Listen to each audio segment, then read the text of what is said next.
সবাই, গৌরহরি তিনি কে? তিনি আমাদের মতো কি সাধারণ? না, তিনি কিন্তু সাধারণ নন। তিনি হচ্ছেন ভগবান, তিনি হচ্ছেন ঈশ্বর। আমাদের কলিযুগের ভগবান হচ্ছেন গৌরহরি। কিন্তু তিনি আমাদের কলিযুগের ভগবান হয়ে আমরা তাকে দেখছি, তার কথা আমরা শুনছি, তার লীলা আস্বাদন করে আমরা জানতে পারছি তার মধ্যে না ছিল কোনো অহংকার।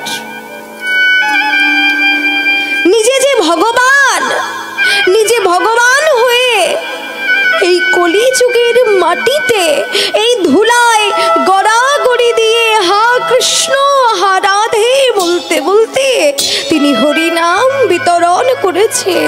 এই সংকীর্তন তিনি কলিজীবের ঘরে ঘরে দাঁড়ে দাঁড়ে নাম পৌঁছে দিয়েছেন। সেই গৌরহরি আমার আজ শ্রীধাম নবদ্বীপে শ্রীবাস অঙ্গনে, শ্রীবাস পণ্ডিতের অঙ্গনের এক পাশে বসে বসে গৌরহরি আমার কাছেন। তাহলে গৌরহরি যে ভগবান, তার কি কোনো কিছুর অভাব আছে মা? অভাব তো আছে আমাদের, তাই না? আমাদের মতো সাধারণ জীবের থাকতে পারে অভাব, কিন্তু আমার গৌরহরি তিনি তো পতিত পাবন। তিনি আমাদের মতো পতিতকে উদ্ধারের জন্য তিনি ধরাধামে এসেছেন। যিনি আমাদেরকে এত কিছু দিচ্ছে, তার আবার কিসের অভাব থাকতে পারে? তার তো কোনো অভাব থাকতে পারে না, তবুও তিনি কাঁদছেন কেন? কারণ তিনি রাধা কৃষ্ণ দুটি ভাবে বিভাবিত হয়ে কাঁদছেন। এই দুটি ভাব, রাধা আর কৃষ্ণ দুটি ভাবে বিভাবিত হয়ে কাঁদবার তাৎপর্য কি? না, চৈতন্য চরিতামৃতে কৃষ্ণদাস কবিরাজ গোস্বামী বললেন, লাদিনীর সার প্রেম, প্রেমের সার ভাব, ভাবের পরম কাষ্ঠা নাম মহাভাব। সেই মহাভাব স্বরূপিণী আমার রাধা ঠাকুরানী, অতএব সর্বগুণ খনি কৃষ্ণ কান্তা শিরোমণি। এই যে এত কিছু আমরা জানবো কি করে? একে সহজে জানা যাবে? সহজে কিন্তু জানা যাবে না। আমার গৌরহরির ভাব, এই যে কাঁদছেন, কখনো হাসছেন, কখনো কৃষ্ণ বলে কাঁদছেন। আমরা কখনো কাউকে হাসতে দেখি, কখন আমরা সহজে কাকে কি বলি? পাগল, পাগল হয়ে গেছে। কখনো হাসছে, কখনো কাঁদছে। এমন ভাব দেখলে আমরা তাকে পাগল বলি, তো পাগল বলে সম্বোধন করি। কিন্তু আমার গৌরহরি কি পাগল? না, তিনি তো পাগল নন। তাহলে তিনি কেন কাঁদছেন? এই যে ভাব, এই ভাব বুঝতে পারে কে? না, গৌরহরির ভাব, ভাব তারাই তো বোঝে গো, তারাই তো বোঝে গো, তারাই তো বোঝে গো, ভাব তারাই তো বোঝে গো, যারা ভাবের অধিক, ভাব তারাই তো বোঝে গো, বলে যারা ভাবের অধিকারে তারাই তো বোঝে গো, গুরু যারে বোঝাইছে তারাই তো বোঝে গো, গুরু যারে বোঝাইছে তারাই তো বোঝে গো, গুরু যারে বোঝাইছে তারাই তো বোঝে গো, গুরু যারে বোঝাইছে তারাই তো বোঝে গো, গুরু যারে বোঝাইছে তারাই তো বোঝে গো, গুরু যারে বোঝাইছে তারাই তো বোঝে গো, গুরু যারে বোঝাইছে তারাই তো বোঝে গো, তারাই তো বোঝে গো। গুরু যাকে বোঝাইছে তারাই বোঝে। তাহলে গুরুকে আমরা যে কলিকালের মানুষ, মেন ভোকালে একটু প্রেশারটা দিন না দাদা, একটু প্রেশারটা দিন মনিটর। জয় রাধে। তো গুরুটাকে আমরা কলিযুগের মানুষ, আমরা যে গুরুকে ভজনা করব, তাই তো? দেখুন, এখন কিন্তু অধিকাংশ মানুষ দীক্ষা গ্রহণ করছে, গুরুচরণে আশ্রয় গ্রহণ করছে। কিন্তু কেন? এই গুরুচরণে আশ্রয় গ্রহণ করে তাদের লাভটা কি হচ্ছে? লাভ কি আদৌ আছে? মায়েরা, গুরুচরণে আশ্রয় গ্রহণ করে লাভটা কি আদৌ আছে? অবশ্যই লাভ আছে। কারণ আমরা কলিযুগের মানুষ, আমাদের গুরুকে ভজনা করা অবশ্যই উচিত। লীলা কীর্তন শ্রবণের পাশাপাশি এগুলো আমাদের জানতে হবে। আমরা আস্তে আস্তে সব কিছুই জানবো, এগুলো আমাদের জানতে হবে, তাই না? তাহলে গুরুকে আগে জানতে হবে। গুরুকে কেন আমরা তার কাছে যাব না? গুরু মাত্র দুটি শব্দ, গুকার সকার সাত রুকার তেজোচ্চতে। গুকার প্রথম বর্ণ মায়াদি গুণ ভাষ, রুকার দ্বিতীয় ব্রহ্ম মায়া ভ্রান্তি বিমোচ। অর্থাৎ গু মানে হচ্ছে অন্ধকার, আর রু মানে হচ্ছে তেজ বা আলো। এই জগৎ সংসারে গুরুদেবের কি কাজ? অন্ধকার থেকে আলোকের পথে এনে নিত্যধামের সন্ধান যিনি দেখিয়ে দেন, তিনিই হচ্ছেন পরম করুণাময় শ্রী গুরুদেব। হরি বল, হরি বল, হরি বল। তা আমরা এই দুর্লভ মনুষ্য জন্ম নিয়ে এ জগতে এসেছি বাবা। এই যে মানব জন্ম আমরা বহু সাধনার ফলে পেয়েছি। আমরা এক জন্মে পুণ্য করেছিলাম, সেই পুণ্য ফলে আমরা মানব জন্ম পেয়েছি এমনটা কিন্তু নয়। বহু তপস্যার ফলে, বহু জন্ম সাধনার ফলে এই মানব জন্ম পেয়েছি। 84 লক্ষ জনি ভ্রমণের পর মানব জন্ম পেয়েছি। কত লক্ষবার? 84 লক্ষ জনি ভ্রমণের পর। 84 লক্ষ জনি আমরা কিভাবে পেরিয়ে এসেছি দেখুন।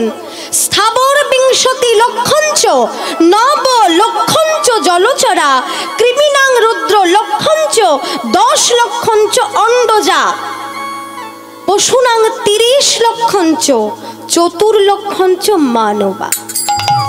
এর অর্থ এই হচ্ছে 84 লক্ষ জনি।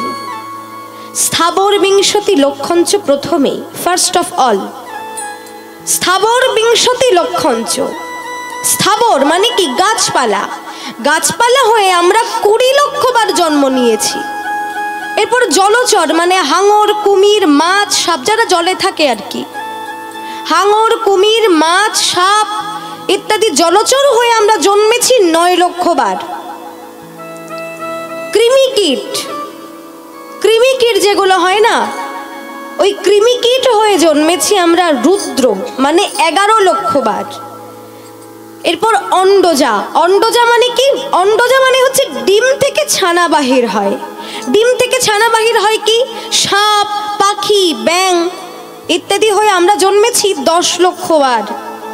পশু পাখি হয়ে আমরা জন্মেছি 30 লক্ষবার।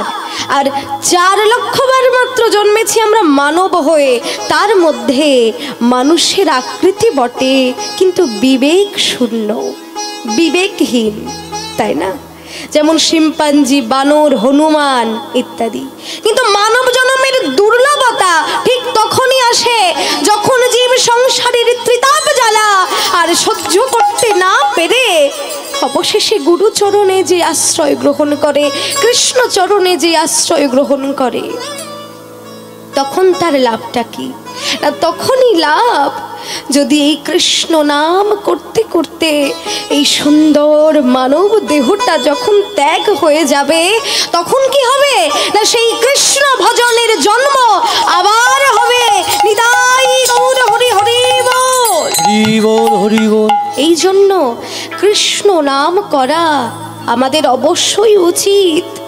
কেননা আমাদের পরপারে যাওয়ার একমাত্র সম্বলই হচ্ছে হরিনাম, কৃষ্ণ নাম। তাই আসুন আমরা সকলে মিলে সেই হরিনামে ব্রতী হই। আসুন সবাই মিলে একত্রে আমরা গাইব কৃষ্ণ নাম। সবাই মিলে একটু আমার সঙ্গে গাইবেন। আর মায়েদেরকে তো আমি দেখতে পাচ্ছি না, কারণ অন্ধকারের মধ্যে তো। একটু সবাই হাতগুলো তুলবেন, তাহলে আমি দেখতে পাবো, নইলে কাউকে আমি দেখতে পাচ্ছি না। হ্যাঁ, এবার ঠিক আছে, একটু হাতগুলো তুলুন তো মায়েরা, বাবারা।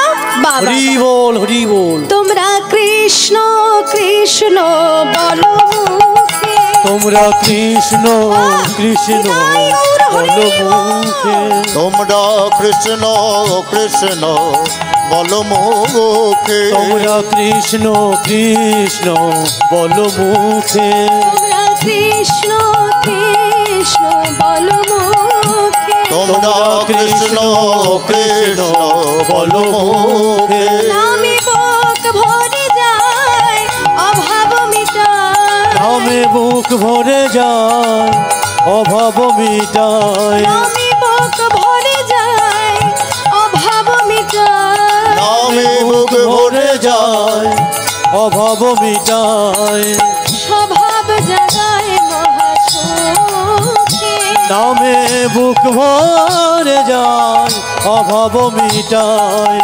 স্বভাব জাগায় মহা সুখে নামে বুক ভরে যায় অভাব মেটায় স্বভাব জাগায় মহাসুখে তোমরা কৃষ্ণ কৃষ্ণ বলো মুখে তোমরা কৃষ্ণ কৃষ্ণ বলো মুখে তোমরা কৃষ্ণ কৃষ্ণ বলো মুখে তোমরা কৃষ্ণ কৃষ্ণ বলো মুখে তোমরা কৃষ্ণ কৃষ্ণ বলো মুখে अच्युतं केशवं कृष्णदामोदरं रामनारायणं जानकीवल्लभम् अच्युतं केशवं कृष्ण दामोदरं रामनारायणं जानकी वल्लभ अच्युतं केशवं कृष्णदामोदरं रामनारायणं जानकीवल्लभम् अच्युतं केशवं कृष्ण दामोदरं रामनारायणं जानकी वल्लभम् हरि बोल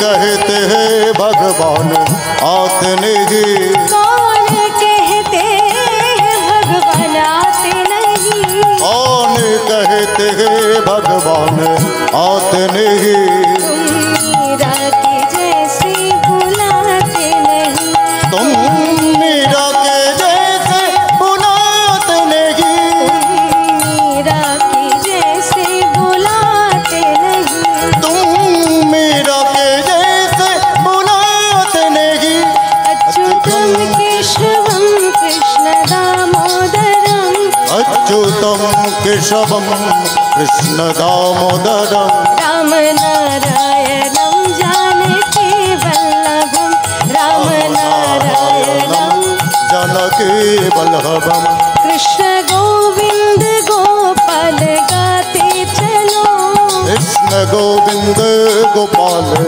गाते चलो कृष्ण गोविंद गोपाल गाते चलो कृष्ण गोविंद गोपाल गाते चलो नाम जपते चलो काम करते चलो नाम जपते चलो काम करते चलो नाम जपते चलो काम करते चलो नाम जपते चलो काम करते चलो गोविंद बोलो हरि गोपाल बोलो गोविंद बोलो हरि गोपाल बोलो गोविंद बोलो हरि गोपाल बोलो गोविंद बोलो हरि गोपाल बोलो गोविंद बोलो हरि गोपाल बोलो गोविंद बोलो हरि गोपाल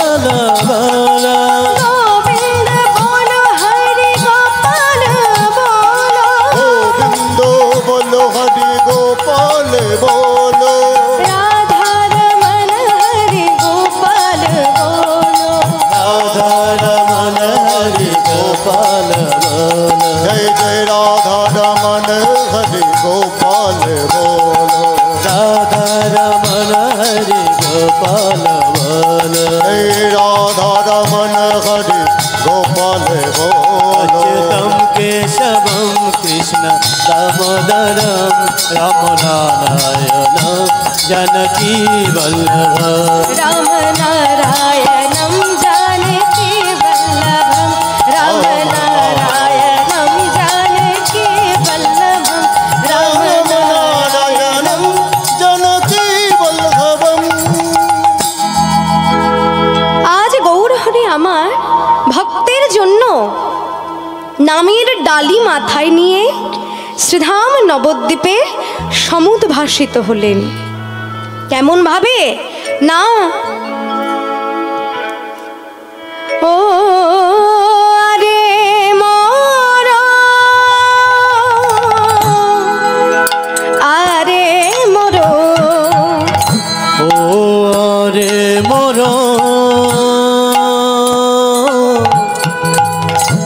আরে মোর ও আরে মোর আরে মোর ও আরে মোডো আরে মোডো আমার শ্রী গৌরাঙ্গ ও আরে মোর আরে মোর আমার শ্রী গৌরাঙ্গ চা অখিল যে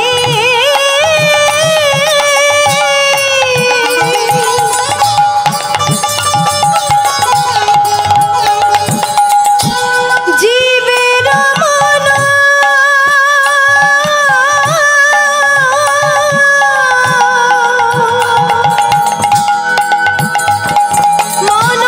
মনোলোচন ফাদ গো ও অখিল জি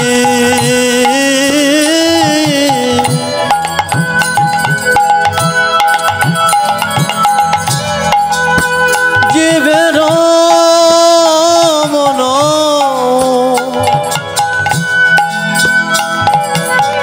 আর লোচন ফাদ গো যেন ফাদ পেতেছে রে যেন ফাদ পেতেছে রে ফাদ পেতেছে রে ফাদ পেতেছে রে চাঁদ হয়ে গোটা রূপের ফাদ পেতেছে রে বলি চাঁদে হয়ে গোটা রূপের ফাঁদ পেতেছে রে বলি চাঁদ হয়ে গোটা রূপের ফাদ পেতেছে রে বলি চাঁদে হয়ে গোটা রূপের রূপের মন পাখি ধরবে বলে চাঁদ হয়ে গোড়া রূপে মন পাখি ধরবে বলে চাঁদ হয়ে গোড়া রূপে মন পাখি ধরবে বলে চাঁদ হয়ে গোড়া রূপে মন পাখি ধরবে বলে চাঁদ হয়ে গোড়া রূপে মন পাখি ধরবে বলে ফাদ পেতেছে রে ফাদ পেতেছে রে ও প্রেম জলে ডুবো ডুবো আর প্রেম জলে ডুবো ডুবো আমার লোচন তারা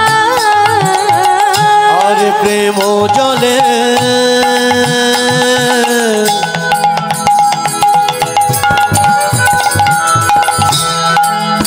ডুবো ডুবো লোচন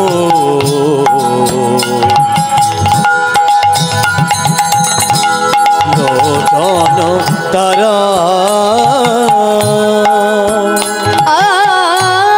প্রেম জলে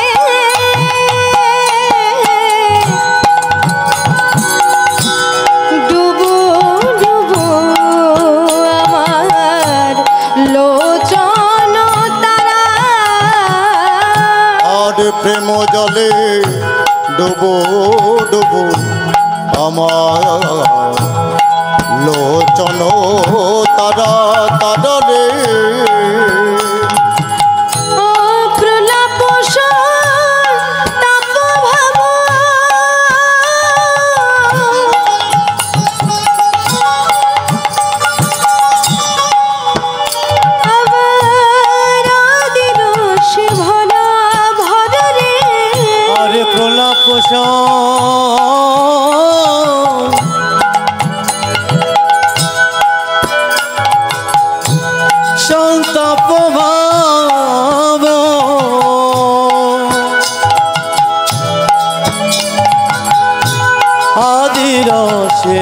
ধরা রে গোড়ার ভাবে বিভোর অঙ্গ, এবার ভাবে বিভোর অঙ্গ, গোড়ার ভাবে বিভোর অঙ্গ, গোড়ার ভাবে বিভোর অঙ্গ, বলে এবার পেয়ে ভক্ত সঙ্গ গোড়ার ভাবে বিভোর অঙ্গ, বলে এবার পেয়ে ভক্ত সঙ্গ ভাবে বিভোর অঙ্গ, এবার পেয়ে ভক্ত সঙ্গ শ্রীধাম নবদ্বীপে এসে, এবার পেয়ে ভক্ত সঙ্গ, শ্রীধাম নবদ্বীপে এসে, এবার পেয়ে ভক্ত সঙ্গ, শ্রীধাম নবদ্বীপে এসে, এবার পেয়ে ভক্ত সঙ্গ, শ্রীধাম নবদ্বীপে এসে, এবার পেয়ে ভক্ত সঙ্গ, শ্রীধাম নবদ্বীপে এসে, ভাবে বিভোর অঙ্গ, ভাবে বিভোর অঙ্গ।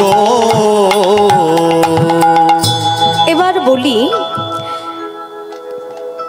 আরে মনো গৌরাঙ্গ চাঁদ, অখিল জীবের মন লোচন ফাঁদ। কোনো এক নাগরী বললেন, হ্যাঁ গো, গোড়ারূপের নাকি ফাঁদ পেতেছে। তা শোনো, শুধু ওই ফাঁদ পাতলেই না পাখি ধরা যায় না। পাখি ধরতে হলে তাহাতে 4 রূপ খাবার আগে দিতে হয়, তারপর পাখি সেই চারের আশায় ফাঁদে এসে ধরা পড়ে। তা তখন এই লীলা দর্শন করে কৃষ্ণদাস কবিরাজ গোস্বামী চৈতন্য চরিতামৃতে তিনি বর্ণনা করলেন, অদ্যাবধি সেই লীলা করেন গোড়া রায়, কোন কোন ভাগ্যবান তারা দেখিবারে পায়। এ জগতে ভাগ্যবান কারা? তিনি যে বললেন অদ্যাবধি সেই লীলা করেন গোড়া রায়, আমার গৌরহরি লীলা করে যাচ্ছেন নিয়মিত, কিন্তু সেই লীলা সহজে কিন্তু কেউ বুঝতে পারবে না। বুঝতে পারবে কারা? রসিক ভক্ত যারা, তারাই বুঝতে পারবে। জগতে যারা ভাগ্যবান, যারা রসিক ভক্ত, তারাই বুঝতে পারবে আমার গৌরহরির ভাব, তার লীলা। এই জগতে প্রশ্ন আসতে পারে যে তুমি যে বললে গৌরহরির লীলা ভাগ্যবান ভাগ্যবতীরা বুঝতে পারে, তাহলে এ জগতে ভাগ্যবান কারা? না, এ জগতে তারাই হচ্ছেন প্রকৃত ভাগ্যবান যারা আমার শ্রী গুরু কৃপা লাভ করেছে। ব্রহ্মাণ্ড ভ্রমিতে কোন ভাগ্যবান জীব গুরু কৃষ্ণ প্রসাদে পায় ভক্তি লতা বীজ। মালি হইয়া সেই বীজ করে আরোপণ, শ্রবণ কীর্তন জলে তাহা করয়ে সিঞ্চন। অর্থাৎ যদি কোনো ভক্ত, অকিঞ্চন ভক্ত, রসিক ভক্ত, যদি তারা কোনো শুভ দিনে, শুভ ক্ষণে, শুভ লগ্নে গুরুচরণে একবার আশ্রয় গ্রহণ করে, ওই গুরুচরণে আশ্রয় গ্রহণ করবার পরে যখন গুরুদেব তার কর্ণমূলে কৃষ্ণ নাম প্রদান করে, সেই দিন হতে তার ভক্তি আর প্রেমের জন্ম হয়। অর্থাৎ ভক্তিলতা বীজ বপন করে বীজ সহস্রারে অর্থাৎ পরব্রহ্ম প্রাপ্ত হয়। তাই জগতে গুরুদেবী হচ্ছেন মালি। আমাদের হৃদয় ক্ষেত্রে ভক্তির বীজ, প্রেমের বীজটা রোপণ করেন গুরুদেব। প্রেম বলতে কোন প্রেম? এ জগতে যে এখনকার প্রেম চলছে, এই প্রেম এখন তো শুনতে পাচ্ছি এখনকার ছেলে মেয়েরা প্রেম করছে। এই প্রেম কি?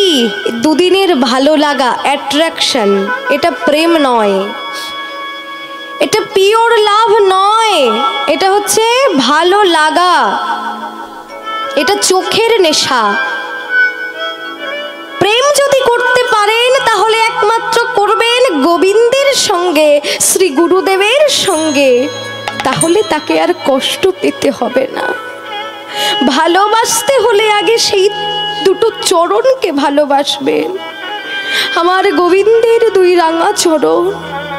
ওই চরণ যদি একবার কেউ আঁকড়ে ধরতে পারে, তাকে যদি একবার কেউ ভক্তি দিয়ে বাঁধতে পারে, তাহলে জীবনেও তার কষ্ট থাকে না, জীবনে তার কোনো অভাব থাকে না, জীবনে তাকে কাঁদতে হয় না।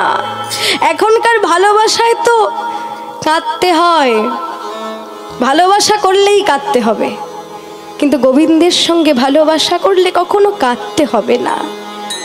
এখনকার প্রেম হচ্ছে কাম, আত্মসুখ, নিজের সুখের জন্য প্রেম করছি, নিজে ভালো থাকবার জন্য, ভালোবাসা করছি নিজে ভালো থাকবার জন্য। আত্মসুখ প্রীতিবাঞ্ছা তারে বলি কাম, এটা ভালোবাসা নয়, এটা কাম, কামের নেশা। আর কৃষ্ণ সুখ প্রীতিবাঞ্ছা ধরে প্রেম নাম, অনেক দুঃখে যার প্রাণ কিঞ্চিত না টলে, প্রেমের লক্ষণ তাই সাধু শাস্ত্রে বলে।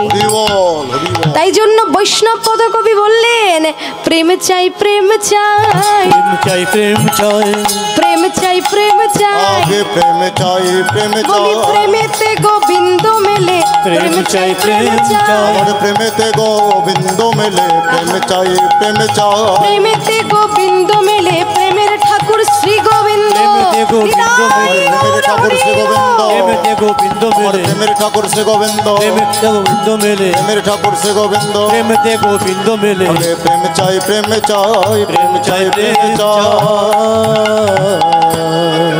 আগে গোবিন্দের সঙ্গে প্রেম করতে হবে, গোবিন্দকে ভালোবাসতে হবে। কেননা দেখবেন আজকে অধিকাংশ মানুষ এত বিগত 10 বছরে যে নামযজ্ঞগুলো হয়নি, আপনি আজকে দেখুন চারিদিকে তাকিয়ে, আজ এখনকার 10 বছরের মধ্যে কিন্তু অনেক নামযজ্ঞ বেড়েছে, অনেকে ভক্ত হয়ে যাচ্ছে, কৃষ্ণের প্রতি আকর্ষণটা বেড়ে যাচ্ছে। এটাই তো চাই, আমাদের সনাতন ধর্মকে আরো প্রতিষ্ঠা করতে হবে, আমাদেরকে একজোট হতে হবে। দেখুন ভক্তিযোগ কাকে বলে, ভক্তি কাকে বলে? ভক্তি দিয়ে ভগবান কিন্তু কিচ্ছু চায় না, আমাদের কাছে কিছু চায়? ভগবান কিন্তু কিচ্ছু চায় না। ভগবান সব সময় আমাদেরকে বলে, ওরে আমাকে 3 তলার উপরে তোকে রাখতে হবে না, আমাকে দামি দামি মিষ্টান্ন দিতে হবে না, শুধু তোরা আমায় একটু ভক্তি দে, সেই ভক্তিতেই তোরা মুক্তি পাবি, এই ভক্তিতেই তোরা আমায় পাবি। ভক্তির মধ্যে 2 ফোঁটা নয়নের জল দিয়ে যদি আমাকে ডাকতে পারিস, তাহলে চিরদিনের মতো আমি তোদের কাছে বাধা হয়ে যাব। তার প্রমাণ স্বামী বিবেকানন্দ, বহু উদাহরণ আছে। স্বামী বিবেকানন্দ, রবীন্দ্রনাথ ঠাকুর, কাজী নজরুল ইসলাম, আছে না? আছে। নাসির মাহমুদ, এনারা ছিলেন কবি। রবীন্দ্রনাথ, কাজী নজরুল ইসলাম সবাই কিন্তু কবি। তবু রবীন্দ্রনাথ কি রচনা করেছে? ভানু সিংহের পদাবলী। কাজী নজরুল ইসলাম কত সুন্দর সুন্দর কৃষ্ণ ভজন আমাদেরকে উপহার দিয়েছেন। আপনারা হয়তো ইউটিউবে আমার রবীন্দ্র সঙ্গীত, নজরুল গীতি শুনে থাকবেন। নাসির মাহমুদ তিনিও গান লিখে গেছেন কৃষ্ণ ভজন। এবার বলি, আমরা কৃষ্ণ সম্বন্ধে এখনো জানি না, আমরা ভগবত গীতা অধ্যয়ন করি না, কিন্তু স্বামী বিবেকানন্দ, রামকৃষ্ণ দেব সব সময় স্বামী বিবেকানন্দকে বলতেন। কি ছিল বিবেকানন্দের নাম? নরেন্দ্রনাথ দত্ত। ছেলেবেলার নাম ছিল নরেন, ডাকনাম নরেন ছিল। তা তখন রামকৃষ্ণ দেব নরেনকে সব সময় বলতেন, নরেন তুমি ভগবত গীতা পড়ো, গীতা অধ্যয়ন করো, কেননা গীতা আমাদেরকে ত্যাগী হতে শেখায়। মন দিয়ে শুনবেন কথাগুলো আমাদের জন্য খুব উপকারী। হয়তো এটা লীলার মধ্যে নয়, আমি তাও বলছি, যেহেতু গৌরচন্দ্রিকা আমরা আস্বাদন করছি, তাই একটু মনোযোগ দিয়ে শুনবেন এবার, এবং অপরাধ ক্ষমা করবেন যে অন্য প্রসঙ্গে আমাকে যেতে হচ্ছে। দেখুন একটু বলি, তা স্বামী বিবেকানন্দকে রামকৃষ্ণদেব বলতেন যে নরেন তুমি গীতা অধ্যয়ন করো, গীতা পড়ো। রামকৃষ্ণদেব কি ছিলেন? মাতৃভক্ত। তিনি তো কৃষ্ণ ভক্ত ছিলেন না। তিনি কি ছিলেন? তিনি ছিলেন মাতৃভক্ত। তিনি মা বলতেই কেঁদে ফেলতেন। মা, তিনি সাক্ষাৎ মায়ের দর্শনও পেতেন। কতটা ভক্তি ছিল! মা বলতেই তিনি আর কিছু জানতেন না, সর্বদাই মা মা মা, তাই না? তো এবার তিনি বিবেকানন্দকে বললেন যে তুমি গীতা অধ্যয়ন করো। তা গুরুদেবের কথা, বিবেকানন্দের গুরুদেব ছিলেন রামকৃষ্ণদেব, পরমহংসদেব। তো সেই দিন হতে বিবেকানন্দের নিত্যদিনের সহচর ছিল গীতা। তিনি গীতা ছাড়া এক মুহূর্ত চলতে পারতেন না, সর্বদাই তিনি গীতা অধ্যয়ন করতেন। যেখানে যেতেন উষায় নিশায় সর্বদাই গীতা গীতা গীতা সর্বদাই। তো একবার গীতা এই শব্দটা পুনরাবৃত্তি করে আপনারা দেখুন, গীতা গীতা গীতা গীতা গীতা গীতা গীতা, কি আসছে? ত্যাগী শব্দটা আসছে। ত্যাগী শব্দ আসছে না? গীতা গীতা গীতা গীতা গীতা গীতা, ত্যাগী শব্দটা আসছে। গীতা আমাদেরকে ত্যাগী হতে শেখায়, এটাই তিনি বোঝালেন। রামকৃষ্ণদেব যখন অসুস্থ অবস্থায় তিনি শয়নে আছেন, এমন সময় তার শিয়র দেশে অর্থাৎ মাথার পাশে তার বহু শিষ্যের সমাগম হয়েছে। সকলে দাঁড়িয়ে আছে, কেউ রামকৃষ্ণদেবের পাশে বসে আছে। তো ডাক্তার এসেছেন। ডাক্তার এসে তখন ওনাকে দেখে বললেন যে খুব কঠিন ব্যাধিতে আক্রান্ত হয়েছেন রামকৃষ্ণদেব। তাই নরেনকে ডাকলেন, বিবেকানন্দকে ডাকলেন যে নরেন, তুমি দেখছো রামকৃষ্ণদেব বড় কঠিন ব্যাধিতে আক্রান্ত হয়েছে, এই ব্যাধি যে সারবার নয়। তখন নরেন বলেছিলেন, সারতে পারে, আমি আমার গুরুকে সুস্থ করে তুলব ডাক্তার বাবু। সে কি, তুমি সুস্থ করতে পারবে রামকৃষ্ণদেবকে? এ কি বলছো যে আমার দ্বারা হলো না, তা তুমি পারবে? বড় বড় ডাক্তাররা পারলো না, তা তুমি পারবে? বললো আমি পারবো, আমার সম্পূর্ণ বিশ্বাস আছে, আমার গুরুকে আমি সুস্থ করে দেব। কিভাবে সুস্থ করে দেবে? এদিকে আসুন আমার সঙ্গে। ডাক্তারবাবু নরেন্দ্রনাথের সঙ্গে গেলেন। তখন নরেন্দ্রনাথ কি করছেন? নরেন্দ্রনাথ ধীরে ধীরে রামকৃষ্ণদেবের পাশে যেয়ে বসলেন, যেখানে রামকৃষ্ণদেব শয়নে আছে। ধীরে ধীরে পাশে যেয়ে বসলেন, হাত দিয়ে রামকৃষ্ণদেবের মাথায় হাত বুলিয়ে দিতে লাগলেন। তখন রামকৃষ্ণদেব নয়ন মুদিত করে আছেন, চোখ বন্ধ করে আছেন। চোখ বন্ধ করেই বলছেন, নরেন, নরেন তুমি এসেছো, নরেন তুমি এসেছো আমার কাছে, এসো নরেন, এসো, তুমি আমার কাছে এসে বসো নরেন। নরেন্দ্রনাথ বললেন, গুরুদেব আমি আছি, আপনার কোনো ভয় নেই। হ্যাঁ নরেন, নরেন তুমি আমার একটা কথা রাখবে নরেন, একটা কথা রাখবে বাবা। গুরুদেব আমি জানি আপনি আমাকে কি বলবেন। হ্যাঁ নরেন, আমি তোমাকে সেই কথাই বলবো যে গানটা তুমি আমাকে বারবার শোনাতে, ওই গানটা একবার আমাকে শোনাবে, একটিবার আমাকে শোনাবে নরেন। হ্যাঁ গুরুদেব, আমি আপনাকে সেই গানটা শোনানোর জন্যই এসেছি। তুমি গাও, তুমি গাও নরেন, গাও। যে রামকৃষ্ণদেব বললেন, অমনি নরেন অর্থাৎ স্বামী বিবেকানন্দ গাইতে আরম্ভ করলেন। মাথায় হাত বুলিয়ে দিচ্ছেন আর গাইছেন, আহা আমার কত দিনে হবে সে প্রেম সঞ্চার, কতদিনে হবে সে প্রেম সঞ্চার, হয়ে পূর্ণ কাম বলবো হরিনাম, নয়নে বহিবে প্রেম অশ্রুধার, কতদিনে হবে সে প্রেম সঞ্চার। কত সুন্দর কথা, আমার কতদিনে হবে সে প্রেম সঞ্চার। প্রেমের সঞ্চার, প্রেম আসবে কবে আমার অন্তরে,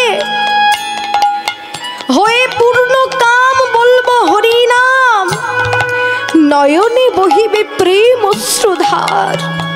যেন কৃষ্ণ নাম করতে করতে নয়ন দিয়ে অশ্রু ঝরে পড়ে, কৃষ্ণ কথা বলতে বলতে নয়ন দিয়ে অশ্রু বিগলিত হয়। আচ্ছা বাবা, আমরা কাঁদি কখন? আমরা ছেলের জন্য কাঁদি, মেয়ের জন্য কাঁদি, স্ত্রীর জন্য কাঁদি, স্বামীর জন্য কাঁদি, আত্মীয় স্বজন পরিবার বর্গ সবার জন্য কাঁদি, কিন্তু আমরা কজন গোবিন্দের জন্য কাঁদি? আমরা কখনো গোবিন্দের জন্য কাঁদি না। তাই স্বামী বিবেকানন্দ বললেন, নয়নে বহিবে কবে প্রেম শ্রুধার, কবে আমি তার জন্য কাঁদব, সেই প্রেম সঞ্চার আমার কবে হবে, সেই ভক্তির সঞ্চার আমার কবে হবে? তিনি আরো বললেন, কবে হবে আমার শুদ্ধ প্রাণময়,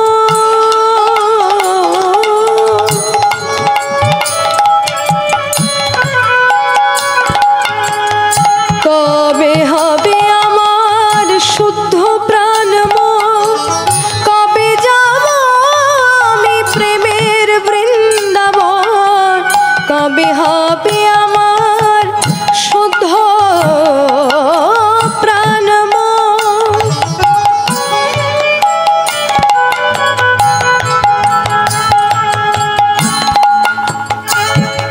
আর কবে যাব আমি প্রেমের বৃন্দাবন।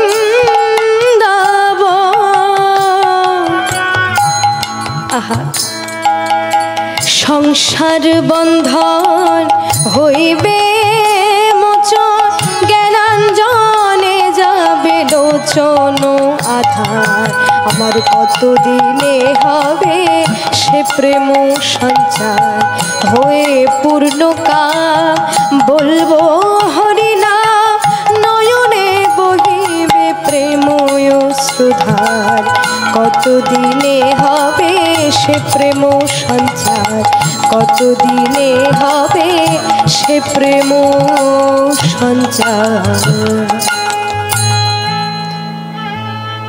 কবে হবে আমার শুদ্ধ প্রাণ মন, কবে যাব প্রেমের বৃন্দাবন, সংসার বন্ধন কবে হইবে মোচন।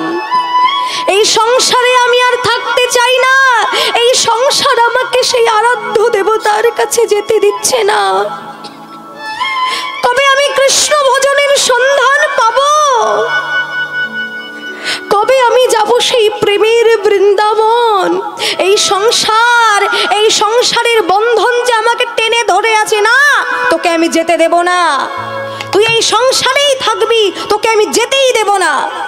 এই সংসার আমার পেছনে পড়ে আছে, এ আমাকে কোনোদিন ঈশ্বরের কাছে পৌঁছাতে দেবে না, কিন্তু আমাকে যেতেই হবে। কবে হবে আমার শুদ্ধ প্রাণ মন, কবে আমি শুদ্ধ চিত্তে তার ভজন করতে পারবো? যেদিন শুদ্ধ চিত্তে তার ভজন করতে পারবো, সেদিনই আমার এই মানব জনম সার্থক হবে। নিতাই গৌর হরি হরি বল, হরি বল, হরি বল। স্বামী বিবেকানন্দের ভাষায় এই গান। এদিকে আপনার কাজী নজরুল ইসলাম, তার লেখা গান। তিনি দেখুন, ইসলাম ধর্মের একজন মানুষ হয়ে এত ভক্তি প্রেম খুব কম মানুষেরই আছে। তার গানের প্রতিটা কথা কত সুন্দর, হে গোবিন্দ রাখো চরণে। তার মধ্যে কি এমন ভক্তি প্রেমের উদ্ভব হয়েছিল যে তিনি এই গানটি লিখেছেন? আরো গান আছে, বহু অজস্র গান তিনি রচনা করেছেন। যেমন তার মধ্যে আহা, সখী সে হরি কেমন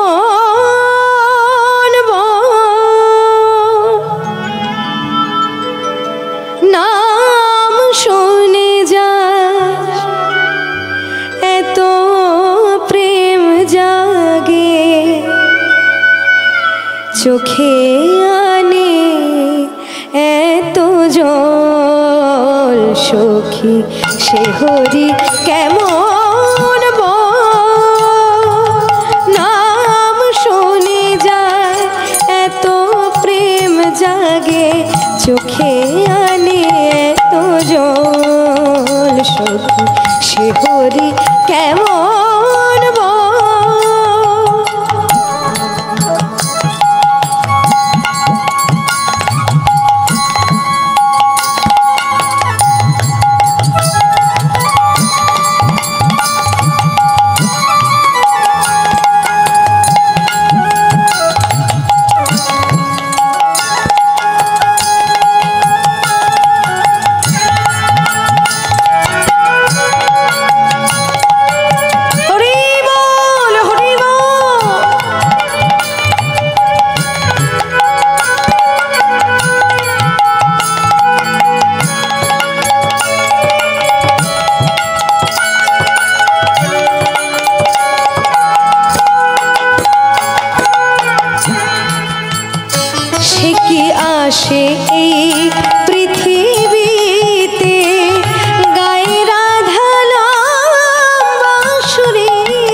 হরি কেমন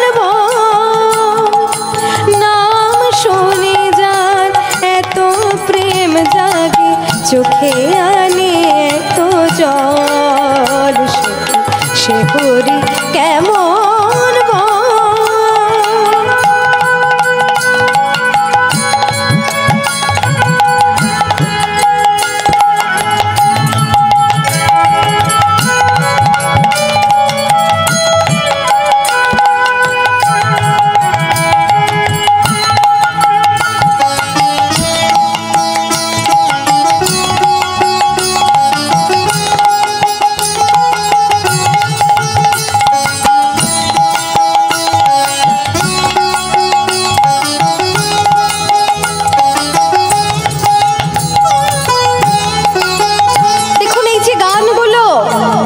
নজরুল ইসলাম আমাদেরকে উপহার দিয়েছে, তিনি প্রণম্য, তাকে প্রণাম জানাই।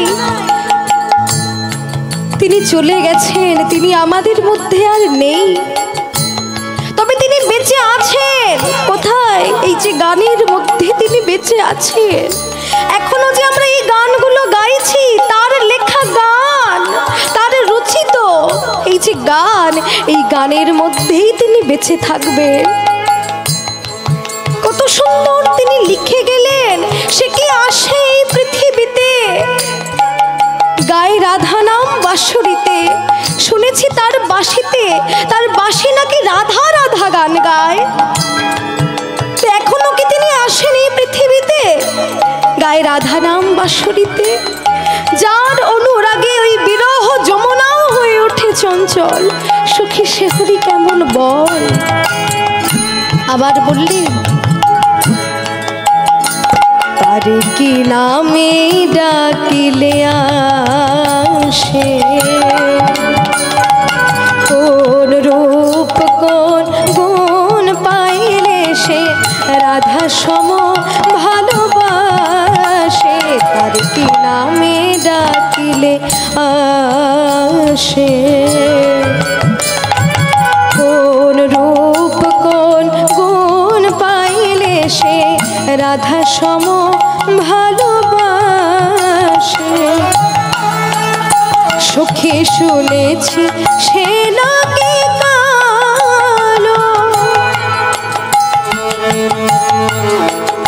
জালে কেমনে সে তো আলো।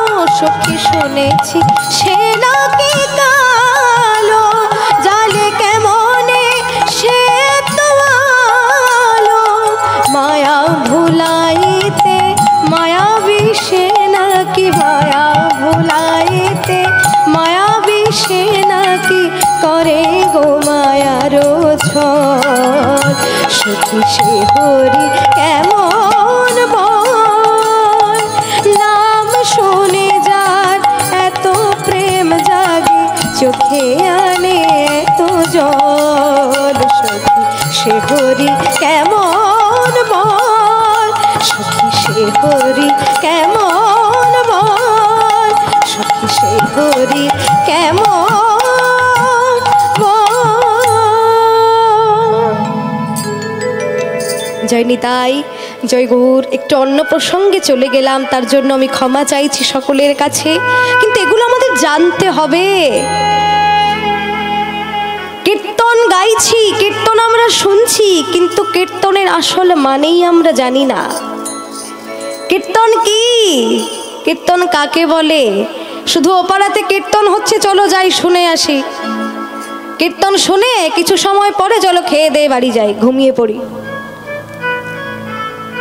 কীর্তনের আসল অর্থ, আসল ব্যাখ্যা কি আমরা জানি? জানি না। একটু আগে যিনি আমার ভালো লাগছে, খুব ভালো লাগছে আমার, যে আমার জন্য কবিতা আবৃত্তি করলেন একজন, আমার খুব ভালো লাগলো কবিতাটা, ওনাকে অসংখ্য ধন্যবাদ জানাই। তো উনি যে জিনিসটা বললেন যে এই বৈষ্ণব পদাবলী, এই পদাবলীটা হারিয়ে ফেলছি আমরা। কীর্তন, কীর্তন সম্পূর্ণ হবে কিসে? এই বৈষ্ণব পদাবলীর জন্যই। পদাবলীতে পদ না থাকলে, পদ না থাকলে কোনোদিন পদাবলী হয় না। তা কীর্তন কাকে বলে? শৃখল, করতাল ও সুর সংযোগে ভগবানের যে কীর্তি গুণ কথা শোনা বা জানা যায় তাকেই বলে কীর্তন। আর পদাবলী কীর্তন কাকে বলে? মহাজনের পদ অবলম্বনে যে কীর্তন করা হয় তাকেই বলে পদাবলী কীর্তন। রবীন্দ্রনাথ ঠাকুর বৈষ্ণব পদাবলীর অনুকরণে পদাবলী রচনা করে গেছেন, বহু পদাবলী। এখন অনেকেই পদাবলী রচনা করে গেছেন, অনেকেই কৃষ্ণ ভজন রচনা করেছেন। এখন সব কিছু গাইতে গেলেও এদিকে সময়ের অনেক অভাব হয়ে যাচ্ছে, সময়টা অনেকটা বেশি হয়ে যাচ্ছে, আমি বেশি বিস্তারে যাব না। তা দেখুন, এগুলো আমাদেরকে জানতে হবে, কীর্তনকে জানতে হবে। কীর্তন আগে জানবো, তারপরে কীর্তন শুনবো, তাই না? আমরা সবাই এসেছি মহাপ্রভুর গুণ কীর্তন, রাধা গোবিন্দের লীলা কীর্তন শ্রবণ করবার জন্য। কেউ চঞ্চল হবেন না, এক মনে রাধা গোবিন্দের লীলা রস আস্বাদন করবে। এই রূপে উদ্ধারিল সব নর নারী, আরে এই রূপে উদ্ধারিল সব নর নারী, এই রূপে উদ্ধারিল সব নর নারী, আরে রূপে উদ্ধারিল সব নর নারী। এ রাধা মোহনে কহে না হলো আমারি, এ রাধার মোহন দাসে না হলো আমারি, এ রাধা মোহনে কহে না হলো আমারি, রাধা মোহনে কহে না হলো আমারে। আমার হলো না, হলো না, আমার হলো না, হলো না, আমার হলো না, হলো না, আমার হলো না, হলো না। শ্রী গৌরাঙ্গ ভজন আমার হলো না, হলো না, শ্রী গৌরাঙ্গ ভজন আমার আমার, যাওয়া আসা সার হলো, শ্রী গৌরাঙ্গ ভজন আমার, যাওয়া আসা সার হলো, শ্রী গৌরাঙ্গ ভজন আর আমার, যাওয়া আসা সার হলো, শ্রী গৌরাঙ্গ ভজন আর আমার, যাওয়া আসা সার হলো। শ্রী গৌরাঙ্গ ভজন আমার, হলো না, হলো না, হলো না, হলো না। এ রাধা মোহনে কহে না হলো আমারি, রাধা মোহনে কহে না হলো আমারে। হে রাধা মোহনে কহে না হলো আমারি, হে রাধা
কহে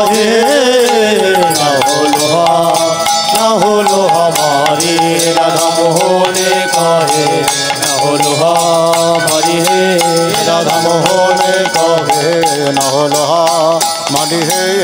রাধা মোহনে কহে না হলো মারি হে রাধা মোহন জয় কৃষ্ণ জগন্নাথ জয় নীলাচলবাসী শ্যাম সুন্দর মধুর মোহন মুখে মধুর হাসি ওরে বজবাসী রাম নাম নে না কৃষ্ণ নাম নে না সতী গান নাচে বৃন্দাবন মাঝে সুদম সুদম ডাকার ছাড়া শ্রীকৃষ্ণ কদর চালা শ্রীকৃষ্ণ কদর চালা শ্রীকৃষ্ণ কদর যায় মোহনে কহে না হলো মারি হে রাধা মোহনে কহে জয় ধরি ধরি ধরি তার ছেলে কেটা বলো তং কো কৃষ্ণ কো কৃষ্ণ কো অমৃ দঙ্গ রাধা কো খোল বাজে কর তাল বাজে মধ্যে নাচে রাধিকা তা তা থয়া থয়া দিগড়ে দিগড়ে যা তা তা থয়া থয়া দিগড়ে যা তা তা থয়া থয়া দিগড়ে দিগড়ে রাধা মোহনে কহে না হলো মারি হে রাধা মোহনে কহে না হলো মারি হে রাধা মোহনে কহে না হলো মারি হে রাধা মোহনে কহে না হলো মারি হে রাধা মোহনে কহে না হলো মারি হে রাধা মোহনে কহে না হলো মারি হে রাধা মোহনে কহে না হলো মারি হে রাধা মোহনে কহে না হলো মারি হে রাধা মোহনে কহে না হলো মারি হে রাধা মোহনে কহে না হলো মারি হে রাধা মোহনে কহে না হলো মারি রে রাধা মোহনে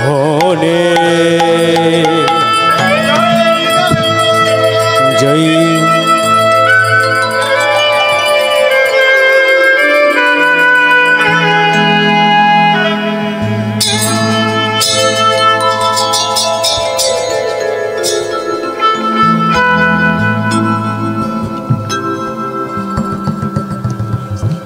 জয় নিতাই জয় গৌর মেইন ভোকালের মনিটরের সাউন্ডটা একটু বাড়ান জয় নিতাই জয় গৌর রাধেশ্যাম